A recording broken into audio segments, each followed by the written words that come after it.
ভাই ভাই কুতুবির বাড়ি কে এটা? হ্যাঁ হ্যাঁ এটা আচ্ছা ঠিক আছে ভাই, ধন্যবাদ।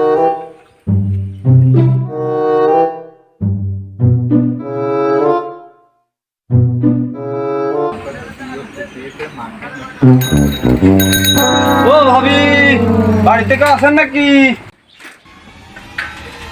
ও ভাবি, ভাই কোথায়? ভাই তো সে 10 বছর আগে মারা গিয়েছে। ওই জন্মগণনার জন্য আসছিলাম, তা বাড়িতে কয়জন কে আছে একটু বললে ভালো হতো। বাড়িতে আছি আমরা 3 জন, আমি আর আমার দুটো ছেলে। একজন বয়স 5 বছর আর একজন বয়স 3 বছর। ভাই মারা গেল 10 বছর, তো বাচ্চা একটার বয়স 3 বছর, একটার 5 বছর, কেমনে? ভাই মারা গেছে তো কি হয়েছে, আর প্রতিবেশী তো আছে। আমার